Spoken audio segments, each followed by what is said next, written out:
Hey everybody, Dr. Rich checking in. We got a no show this week, so thought I'd just check in, give everyone a shout out, all the people who've been building up our Instagram and giving show ideas, and a lot of ands in there, but I'm thankful, grateful. So first thing, I want to give appreciation and thank everyone for the way the Richard Listens on Sports show has been growing.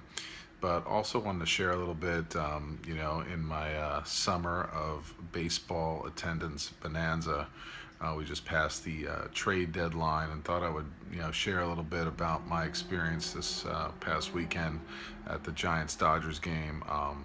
Pretty historic moment and season for the Dodgers. I'm not growing up a Dodgers fan, so I don't want to pretend to be a bandwagoner out there, but have gotten to attend a lot of stadiums this year and did have to be present, happen to be present at a pretty amazing moment for one of their rookies. So I wanted to just talk today. It's, whether you be interested in sports or other areas of life, about both the power of presence and a couple other lessons I learned from, committing to your goals and sometimes trying to get to your goal despite having to go through some adversity.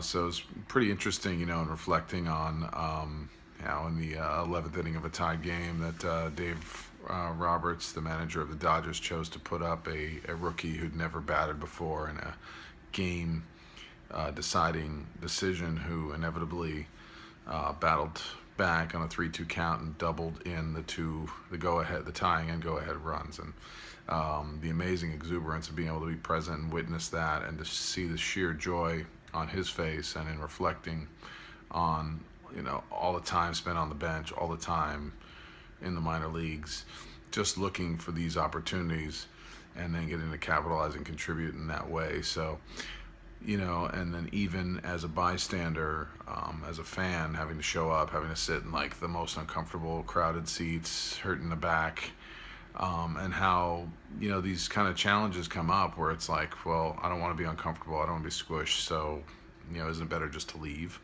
Wouldn't that be better? And that thought, definitely crossed my mind and crosses your mind countless times in daily life. So, but it's also a moment to go, okay, I don't have to be miserable and uncomfortable, but can I adapt? Can I move around?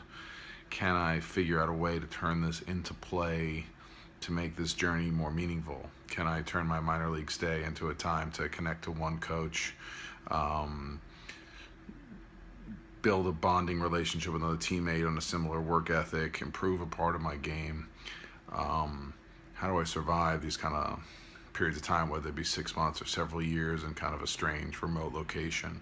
These are the questions, athletes are facing, and some other of us are facing, whether it be stuck in a job, which maybe we don't think is career or long term. So I just want to keep encouraging you, notice the uncomfortability, pay attention to it, respond to it, but also take a look at the long-term goal and hang into the finish sometimes if you're that committed, because you may get to see something special, and you may just get your first major league hit and make a big impact for your team in the season. Love you guys. Can't wait to hear your feedback, and we'll see you on Monday night. Bye.